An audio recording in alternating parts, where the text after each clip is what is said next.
What's going on, guys? It's your boy Austin Shope here. In today's video, we're going to be making our predictions for UFC 313, Alex Pereira versus Magomed Ankalaev. We're going to be breaking down the full card, starting off with the early prelims, moving on to the prelim card, and then capping it off with the main card. So, we're going to get straight into this. Let me know what you guys think about these predictions at the end of the video, and I want you guys to comment what predictions you guys disagreed with the most and which ones you agreed with the most. But we're going to get straight into this. Alright, kicking it off with the early prelim card. For the first fight, we got Ozzy Diaz versus Desjardins Santos. I think I might have butchered it, but I always do that stuff when it comes to all the Brazilian guys. I'm sorry.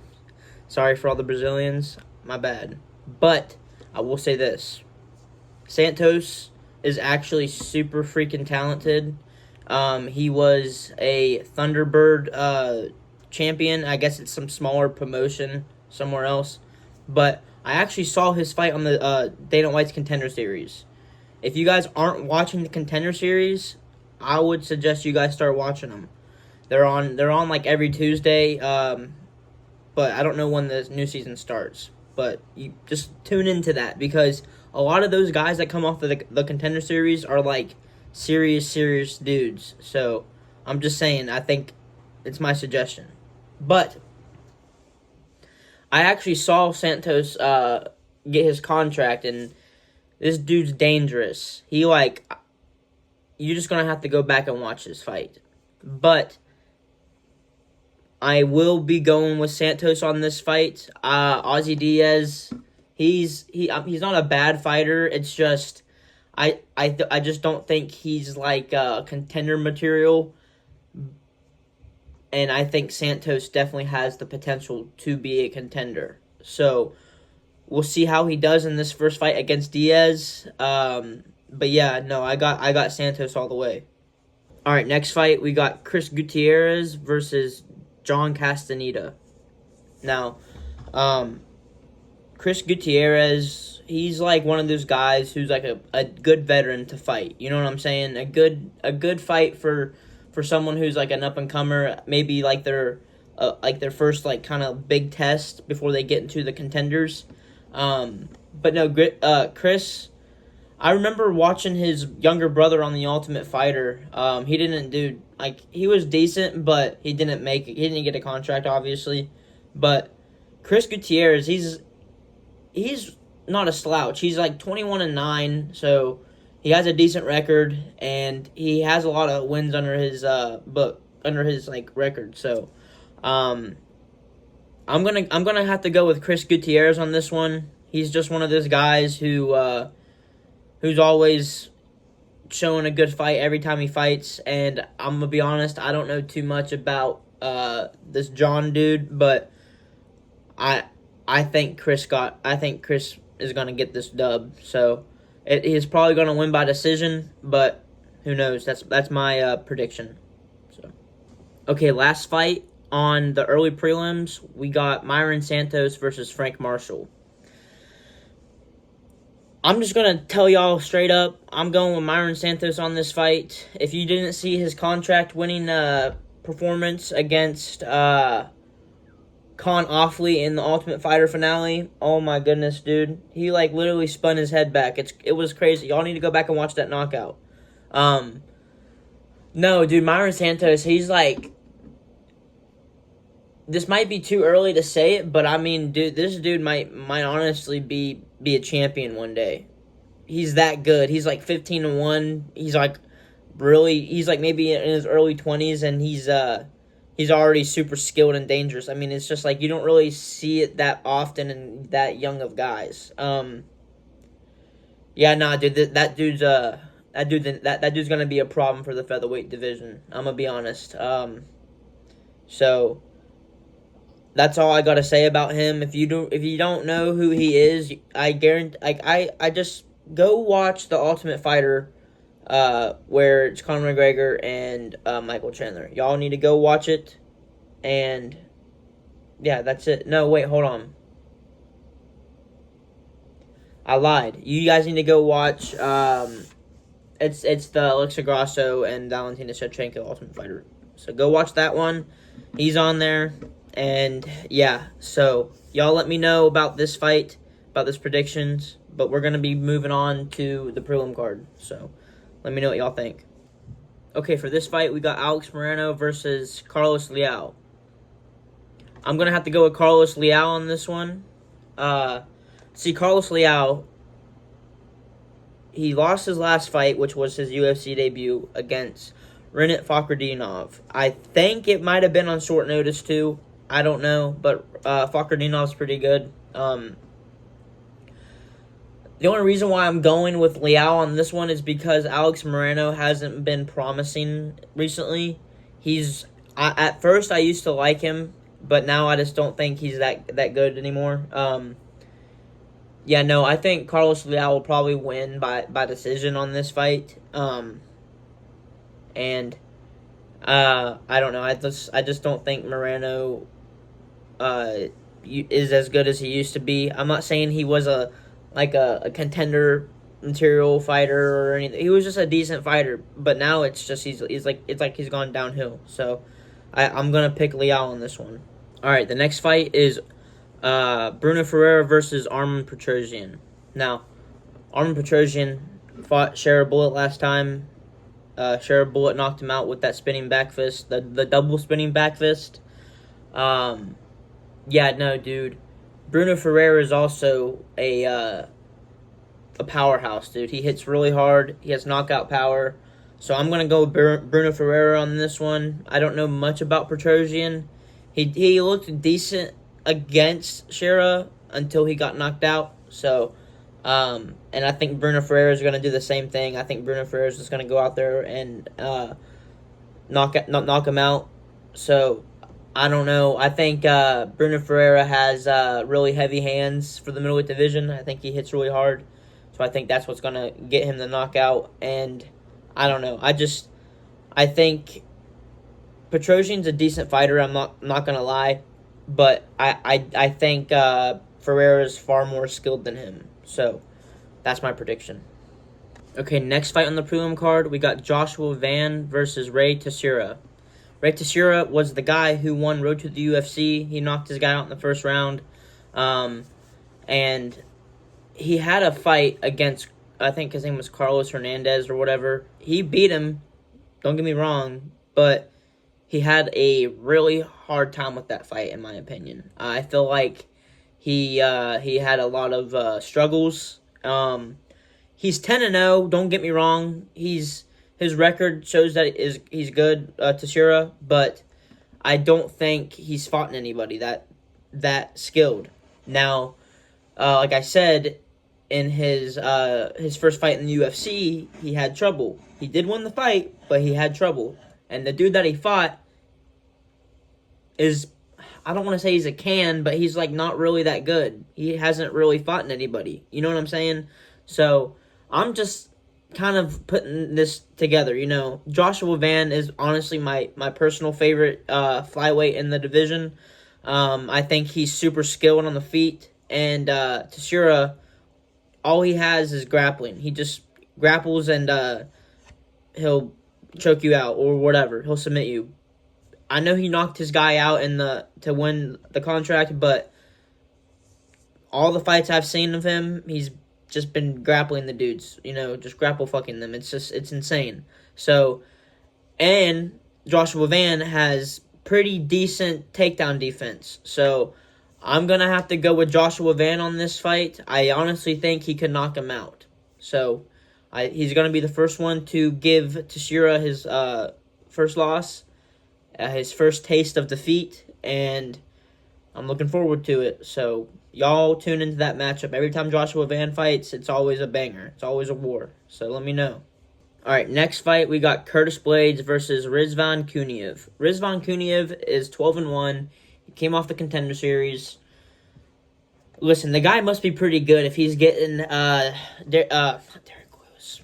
Curtis Blades as his first fight in the UFC. Top 5 guy straight away. Now, I will say, I watched his Contender Series fight. The dude's good. But I'm going to have to go with Curtis Blades on this one, the Razor Blade. You know what I'm saying? Gotta go with my boy. He, I don't know much about the other guy, so I know a decent amount about Curtis Blades, and I know this dude is no slouch. He's a wrestler, so I feel like he would have the takedown defense, and I'm just gonna say he's better on the feet. I feel like a lot of the times whenever people get tested like that in the UFC, holes start showing in their game. I'm trying to think of a good fight, but I'm trying to think of a good example. I can't think of a fight on the top of my head right now, but there's been a few moments in the UFC where, freaking Pantoja versus Asakura, okay? Everybody thought Asakura was just gonna, like, run through him. Everybody thought Asakura was gonna give him a good fight, but y'all saw what happened in there. Freaking Steve Ursedge, you know what I'm saying? Look at him now, you know what I'm saying? Like, he had a good fight with Pantoja, then Kaikar France got rid of him. I don't know, dude. It's just, there's some guys in here that, like, you know, have, like, a lot of hype, but can't really keep riding the hype train after that. You know, they can't really prove themselves. So, I think Curtis Blades is going to get this dub, and I'm excited to see this fight. So, let me know. Okay, first fight on the main card. We have King Green versus Mauricio Ruffy. Alright, listen, dude. The fighting nerds are taking over. They are taking over. So, I'm going to have to go with Mauricio Ruffy on this one. Bobby Green's chin is deteriorated. I feel like Mauricio Ruffy's going to go out there in the first round and knock Bobby Green out. Bobby Green's a good fighter, but Mauricio Ruffy's better. That's just it. You know, I can't really say much about it. Bobby Green's a good veteran, but he's getting up there in age. That dude's like 38 years old. So I don't know how much longer he has in the tank to fight, but I definitely don't think he should have taken this fight. I don't think, like, what does this do for him? You know what I'm saying? I feel like he was better off fighting some, like, just fun fights that he could win. You know what I'm saying? But it is what it is. It's going to be a decent fight for Mauricio Ruffy. So, I don't know. I just don't think this is a good matchup for Green. But I got Mauricio Ruffy on this one. Okay, for the next fight, we got Amanda Lemos versus Yasmin Luciendos. I'm going to go with Yasmin Luciendos on this one. I seen her last fight.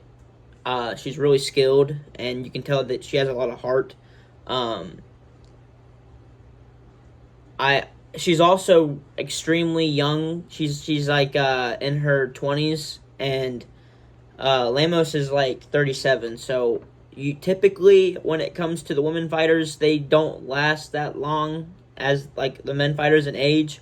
I don't know what it is, but age really gets to the women fighters more. So I think just based off how skilled she is at how young she is, I think Yasmin's gonna get this fight.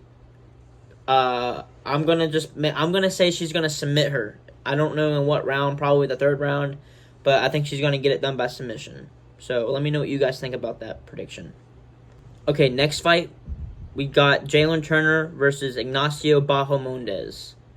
So I'm gonna pick Ignacio Bahamondes to beat Jalen Turner. And the reason why is because, hear me out, Jalen Turner has not been looking good his past few fights. He just hasn't. I can't remember when the last time he won. You know what I'm saying? I can't remember the last time he won a fight. Oh yeah, he beat Bobby Green. That was his last fight, you know, that he won. And then he lost. I think he lost his recent fight. I can't remember who. He fought Moicano, and Jalen Turner, he's a good fighter. I'm not taking anything away from him, but the reason why I'm picking Ignacio on this fight is if you guys seen his performance at 306 against Manuel Torres, Ignacio is a good fighter, and I think he's just the better fighter than Jalen Turner. I think he's going to go out there. I think it's going to be a fun fight. You know, I'm not going to lie. I think it's going to be a competitive fight. But at the end of the day, I think Ignacio is going to get it done. I think he's the better fighter. And I think he's going to end up winning by decision. So it's going to be a good fight. It could potentially be one of the fight of the nights. So y'all tune in for that. Don't miss out for that fight. But yeah, I'm going with Ignacio on this. So let me know what you guys think about this fight. Okay, for the co-main event, we have Justin Gaethje versus Rafael Fiziev 2. This is a rematch. Dan Hooker was supposed to fight Justin Gaethje, but he broke his hand in training camp. So Fiziev is stepping up on short notice. Last time they fought, it was a really entertaining fight, but Fiziev started breaking down halfway through the second round, and he lost. Well, he tore his ACL in his last fight against Gamrot, so we didn't really get to see much in that fight. But he is coming into this fight on short notice. I'm telling you, boys, or girls, or guys, y'all, whatever, I'm telling y'all, if you guys are doing sports betting, go with my boy Justin Gaethje. And yes, I do pick Justin Gaethje to win this fight. Dude, Justin Gaethje is the betting underdog in this fight. And I think it's because he got knocked out by Max Holloway his last fight. But hear me out. Whenever he got knocked out, it wasn't really a good, okay, it was a knockout. Yeah, he got slept, but it's like it wasn't because it wasn't because it was a powerful knockout. It didn't even damage him for real. It just tapped him in his nose. His nose was already broken for the whole fight. You know, the dude was tired. It happened literally last second of the fight. It was because exhaustion. So I'm telling y'all, go with my boy Justin Gaethje on this fight, and you guys are going to be having a pocket full of cash. So I'm just letting y'all know. But I'm going with Justin Gaethje on this fight. I'm not saying this fight's not going to be entertaining. Every fight he gets into is a dogfight. But that's my prediction for this fight. So let me know what you guys think. Okay, main event time. Alex Pereira versus Magomed Ankalaev. Okay, now, before I make my prediction, I'm just going to throw a couple pointers out there. I think this fight is going to be so hard for Magomed. Now, let me explain why. This dude's training during Ramadan, and he's already not. He already has to diet as is. You know what I'm saying? So I don't know how that really works, but I've heard people say that this might be a lot harder for him, this training camp. So I don't know. I think he's gonna have some issues in the fight with his energy or whatever. But I'm not gonna say he's not gonna do good against Alex. Now, a lot of people are saying that Magomed is just gonna run through him with the wrestling, but I'm gonna be honest, I have not seen Magomed wrestle that much in his fights. He didn't in the Blachowicz fight. Blachowicz ate up those legs, which Alex Pereira is a kickboxer, and he's known for his kicks, his calf kicks and stuff. So he better watch out for those. I don't know. I definitely think this might be the better guy. This is the best fight that Alex Pereira is going to be fighting so far. But I definitely think Alex Pereira is going to get the dub. So I'm going with Alex Pereira on this one. I also think if he wins the fight, then there has been talks on Instagram. Dana White's been saying, Alex Pereira might go up to heavyweight at some point, and he very well might fight the winner of John Jones and Tom Aspinall, because Dana White also said that Tom Aspinall and John Jones were fighting, I think sometime in the summer. Well, he didn't really say that's who John Jones was fighting, but he said in the past that's who deserves to fight John Jones next, and he was sticking to it or whatever. So they did say John Jones was planning to fight in the summer, So hopefully it's Tom Aspinall. But I wouldn't mind to see Alex Pereira fight the winner. You know what I'm saying? Of that fight. So, I don't know. Let me know what you guys think about that future matchup for Alex Pereira or that potential matchup. But let me know what you guys think about this whole card prediction. I hope y'all enjoyed this video. I hope y'all thought my predictions were reasonable. If you think otherwise, please comment and let me know why you guys think the way you do or whatever, or why you guys disagree with what I say. But I'm gonna cut it off here. That's gonna be it for this video, you guys. Let me know what you guys think about that whole card. Do you guys think it's stacked? Do you guys think it could be better? I don't know. So, but that's gonna be it. Like this video, subscribe, comment for more ideas. But yeah, stay tuned for the next video, you guys. I hope y'all enjoyed. Peace.